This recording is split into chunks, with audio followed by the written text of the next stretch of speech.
Yes, summer camp. I know for kids my age, Generation X, it was kind of a rite of passage.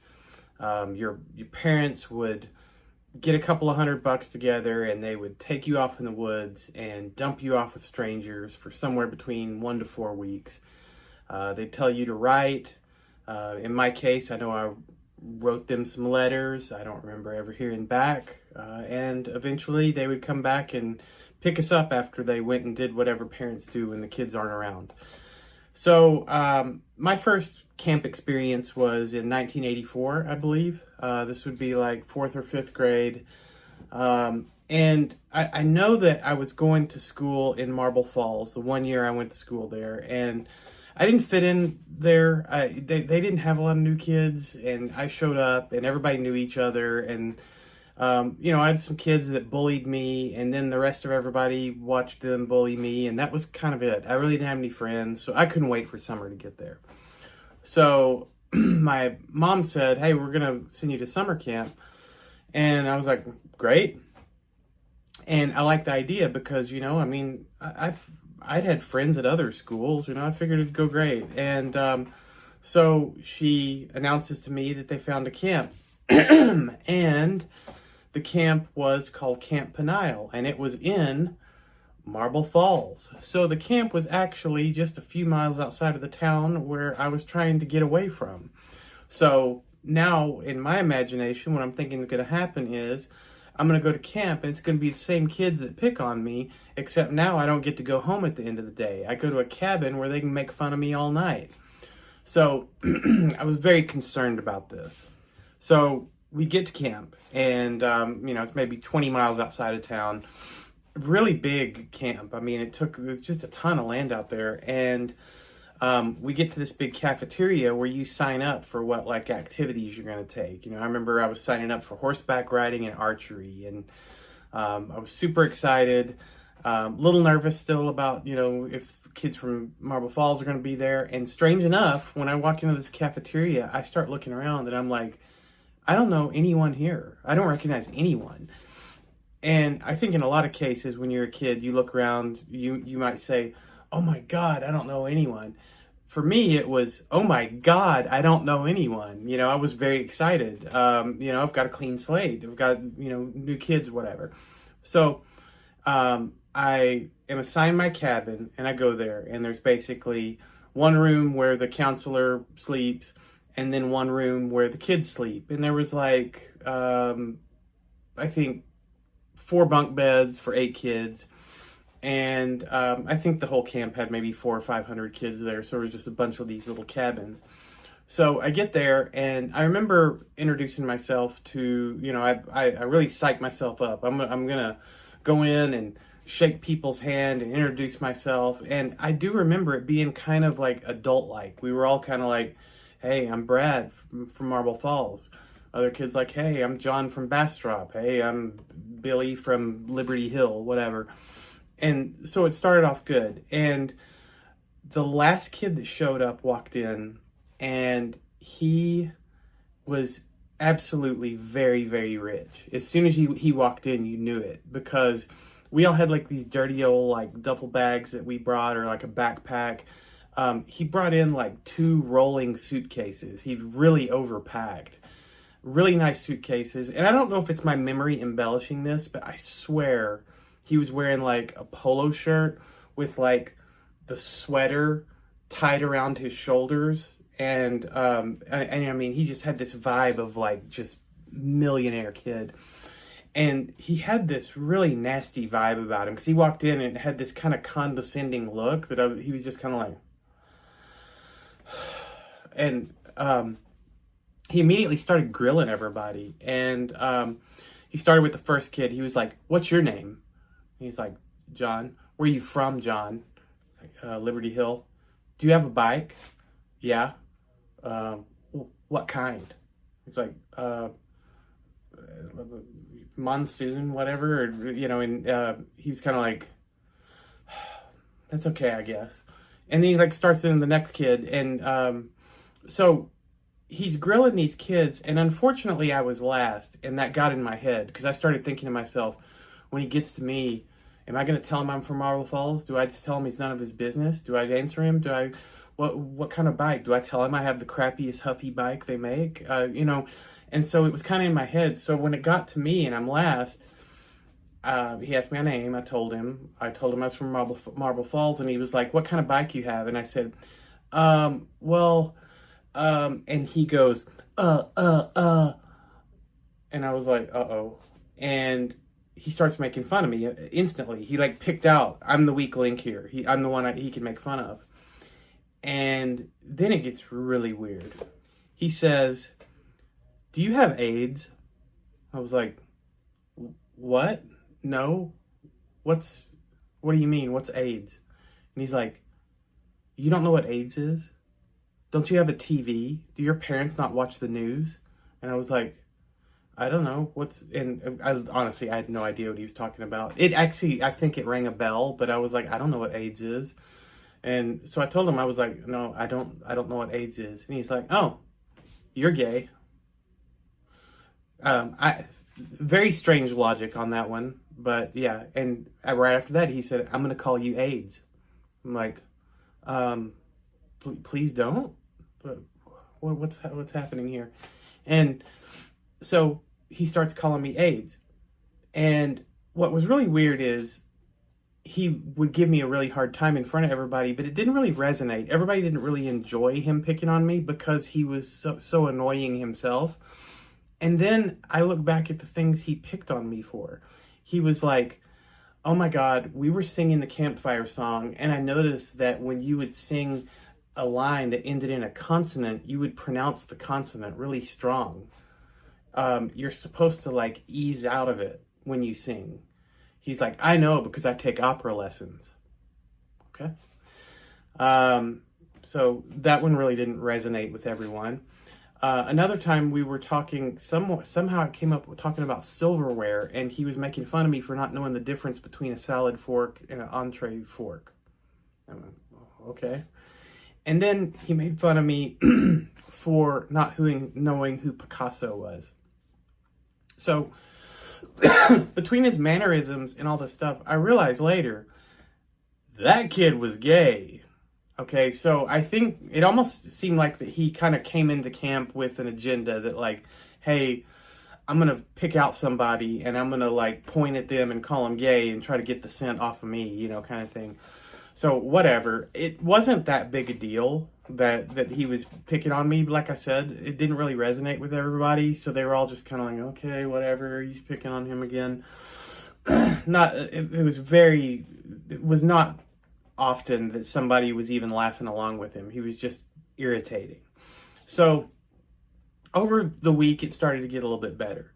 Then in the second week, and there was only 2 weeks of camp, it got way better.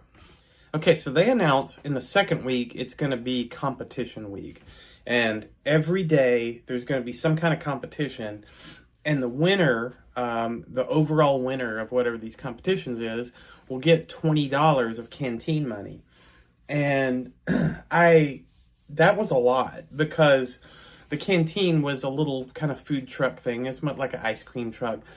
Sodas were like 50 cents and ice cream was $1. So $20 could get you a lot. And what most people would do, I think, in that situation is share with their cabin, and then you're going to have tons of friends. Everybody's going to think you're cool. So I was kind of waiting to see what these competitions were. I didn't really think I could win anything because I was not athletic at the time. I didn't play any sports. I wasn't really good at anything we were doing at camp. I was okay at archery, but there was one kid that was way better than everybody. So I couldn't imagine I could actually win one of these. But the first day they announced that we were going to try to sink a plastic bottle that was in the lake. I don't remember if it was a plastic jug, plastic bottle, but I do remember it had an opening at the top. And we were going to throw rocks at it. And so you've got these, multiple hundreds of kids throwing rocks at this thing all at the same time. And each time a rock lands close to it, it would knock some water into it and it would get closer to sinking. Whoever throws the rock that actually sinks it wins. So I go out there and I start throwing. I'm not even hitting close to this thing, but I'm doing my best. And as you can imagine, all these kids throwing rocks at once, it's just like, you know, water all over the place. And it gets closer and closer to sinking. And then I threw a rock, and there was like a little bit of pause, you know, with all the noise going on. Everybody kind of paused for a second, and my rock hit right next to it, and it sunk it. And I was like, and I won, and I couldn't believe it, and I was so excited. So I get the $20 for the canteen, and I tell everybody from my cabin, I'm like, I'm going to get you guys whatever you want. And so we all went there. I got everybody something. The kid that was picking on me, the rich kid, he just stood over there and sulked and like stayed away from us and was super annoyed that I had won. So I decided to extend an olive branch, and I was like, hey, come here, whatever his name was. And I was like, go ahead and get something. And he was like, okay, fudge sickle. And I'm like, okay. So I got him what he wanted, and he was like, thanks, AIDS. And, you know, but I will say after that, he never made fun of me again. So that finally put that to bed. And now I had friends in this cabin. Everybody thought I was cool. So I wanted more of that. Because, you know, my canteen money after all this, I'm down to like $2. And I'd love to be able to do that all the time, but chances of me winning another competition are slim to none. So, you know, next day it was like an archery competition. One kid, he won the whole thing in 5 minutes because he just got a bullseye every time. Next day it was like a track and field thing. I wasn't an athlete at all, so that didn't work out. So at some point later in the week, they had something, and as soon as they explained what it was going to be, I realized I might have a shot at this. Okay, I believe it was called King of the Castle, but I don't remember exactly. But what it was, this competition was, there was a watchtower. It was about 25 feet tall. It was probably 2 miles from our cabins. It was way out in the woods. And they drove us out there in a bunch of trucks. And when we get out, they explained that 4 of the counselors are going to climb up into the watchtower. When they get up there, they're each going to have a flashlight. There is a clearing where there is no trees for about 100 feet in every direction from the watchtower. And we're all going to go in the woods. And the winner is the first person who can run across the clearing and touch the tower without having a flashlight shined at him. It was kind of a flashlight tag kind of situation. So the idea is, if you're in the woods, that's like a boundary where you're safe. Even if they can see you, they can't shine the light on you until you step foot into the mowed area where there's no trees. So at the time, I was really into military stuff. I had a brother who was a helicopter pilot in the Army. I watched a lot of Rambo movies and Schwarzenegger and all kinds of stuff. So in my mind, I was like, okay, I know military strategy more than these other kids, because obviously from all my experience watching movies. So I'm figuring out my angle. I'm going to win this. And as soon as they said go, I would say 25% of the kids, just Leroy Jenkins, just took off running toward the tower. And the counselors picked them all off immediately. They're just like, is this kid serious? You know, really easy to get rid of those. So that culled the herd a little bit. So then I looked around and noticed that people kind of grouped into groups of like 3 or 4. And I would say half of those kids were strategizing, and you would hear conversations like, okay, I'm going to get on this side. You get on this side. You get over here. You go first. And then I'm going to flank them, and I'm going to come when you know, so they had ideas. Other kids were just talking. They didn't even care about the competition. I remember one of the conversations. These kids were just standing there, and one of them was like, do you think Ozzy Osbourne's really a Satanist? I don't know, do you? I heard he peed on the Alamo. That's weird. My parents took me to the Alamo and it was cool. Yeah, I heard he bit the head off a bat. Yeah, I bet he is a Satanist. And I was like, okay, this isn't my crowd. These guys are not going to help me win. So I decided I should go lone wolf. So my idea was, I would get right up to the edge where I was almost where they could shine a light on me. And the moon was out very bright. It was like a full moon. So I could clearly see which counselors were up there. They could see everybody. And my idea is I would make my presence very noticeable, very known. And I would get their attention. And then I would get behind a tree. And then I would walk backwards like 500 feet. Or not literally walk backwards, but I would turn around and using that tree as cover, go back into the woods 500 feet. And then circle all the way back around to the other side, use another tree as cover. And so in my mind, they would still think I'm hiding behind that tree over here, but I'm actually completely on the other side, hiding behind another tree. And then I would make a run for it. So that was the idea. So as I got deeper in the woods, I was probably like 500 feet deep into the woods. I could still hear kids that weren't that far away. And I was like, you know what? I need to go deeper. I'm going to go so far that there's no way anybody could see me. I don't want anyone to know that's going to tip this off. I took this way too seriously. And I just kept going into the woods and kept going. And eventually, I was no longer in the woods and I was in another clearing. And I heard a horse. And I look and I saw this horse coming down a trail. And there was this girl on it. She was roughly my age. And I just walked up and I was like, nice horse. I see you like horses. I like horses too. I started having this conversation. I'm petting the horse, talking to this girl about where she goes to school, whatever. And I kind of just forget that this whole competition's going on. And then I'm like, after a few minutes, I'm like, oh yeah, I gotta go. So I start heading back towards the tower. And luckily I had a decent sense of direction. I found my way back. And I make my way around like I had planned on doing. And I get there, and I don't see any other kids, but I look up at the tower, and I can see a hat. I can see a cap where one of the counselors was kind of just peeking his head over the side, and I was like, okay, he's looking right at me. I need to move. So I go back into the woods a little bit more and go around to the back, and now his cap is facing kind of the other way, so I know I've got it. And so I look around. I don't see anybody. I actually don't see anybody at all. And so I make my run for it. And I run up to the tower and I touch it. And I'm like, yes. And I don't hear anybody. And I'm like, I touched it. And then the person in the watchtower doesn't say anything. And then I take a few steps back and I'm like, hello? And they don't say anything. So I climb up the ladder into the watchtower. And then I realize it's just a cap. One of the counselors had taken his cap off and put it there on the side. So now I'm in the watchtower and I look in every direction and there is no one. Everyone packed up and left. And I start thinking back, how long was I in the woods? And I'm starting to think, an hour? So this whole competition came and went while I was off in the woods petting horses and, whatever I was doing.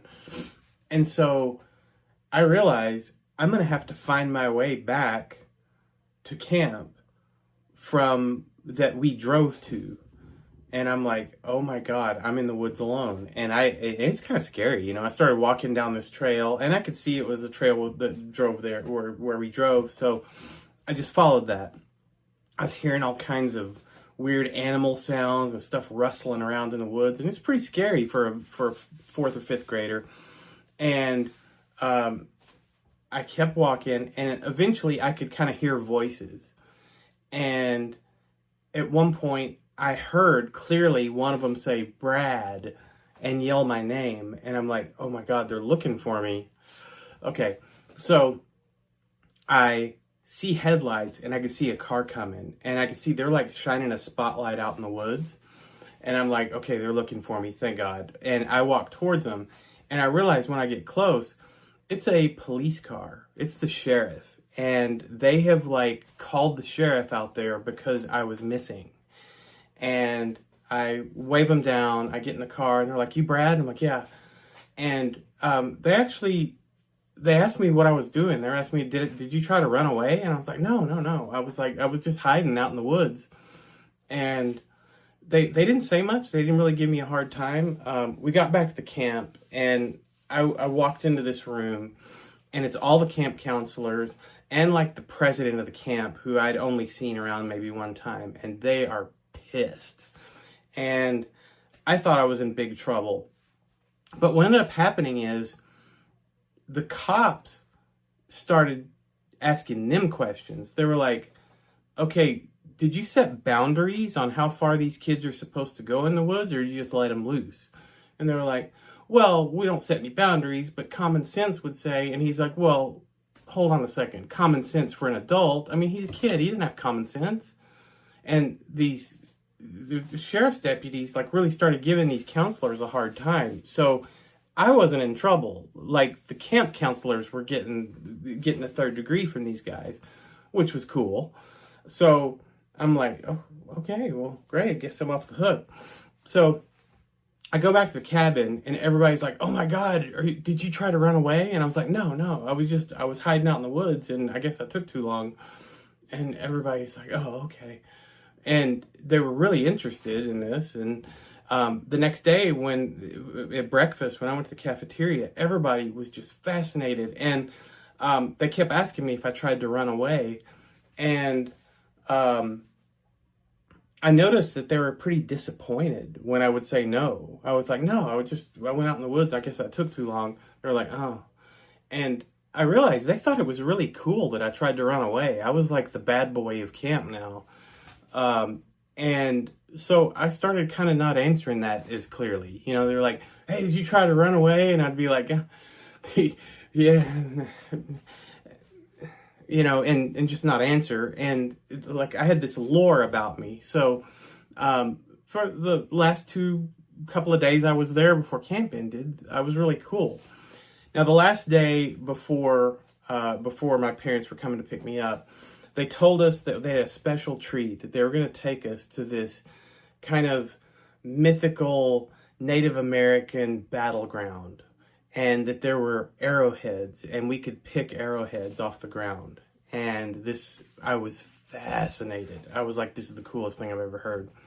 So they drove us to some corner. It wasn't even on the camp property anymore. It seemed like we actually went down the highway in some buses, and they took us to this field, and there was a gate, and we climbed over this fence, and they were like, over here, and they told the story, and they were like real creepy about it, like, a Native American battle took place here 175 years ago.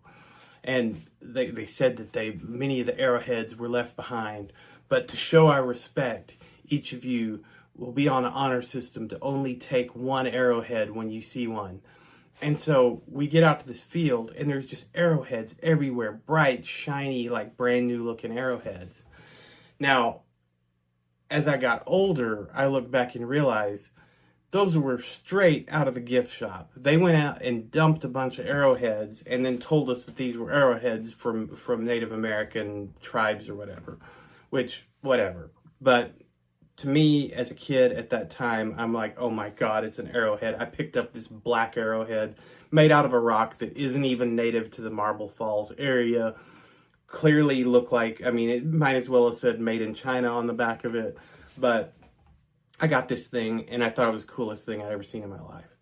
So anyway, my parents come to pick me up.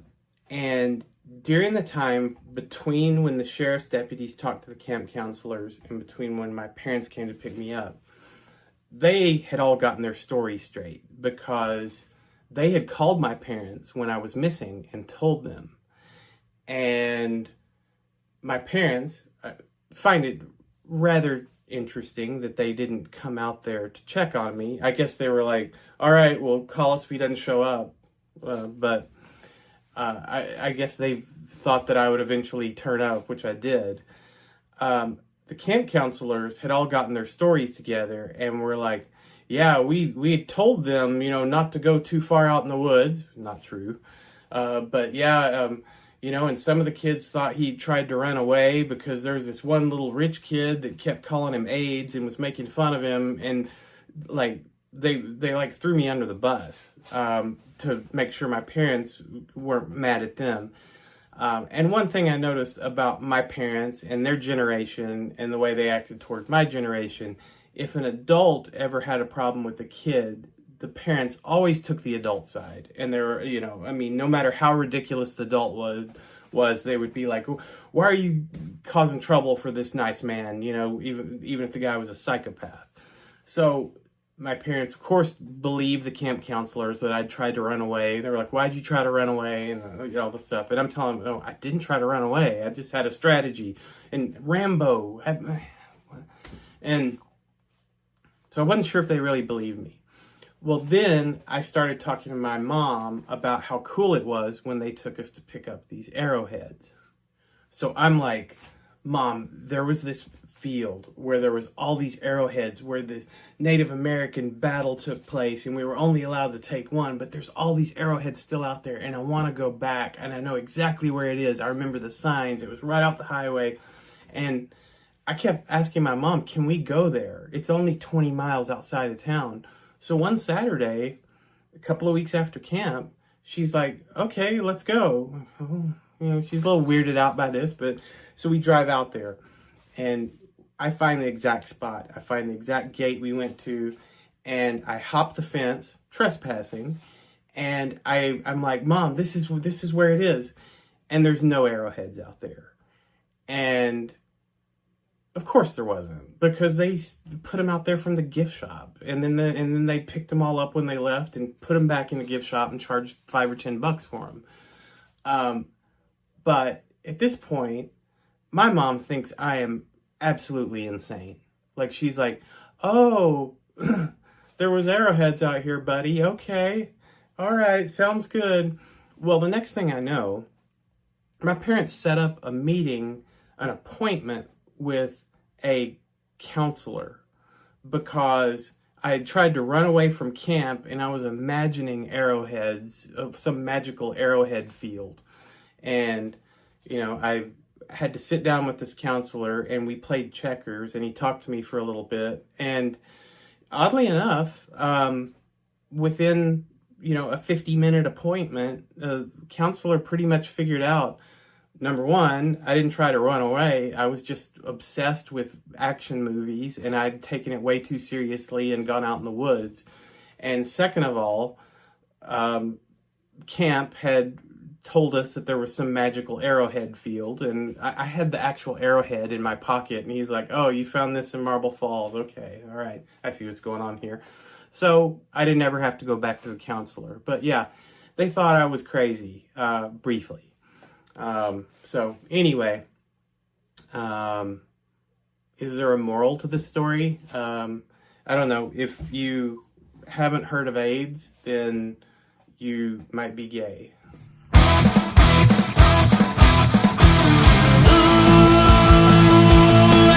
Tried to run away.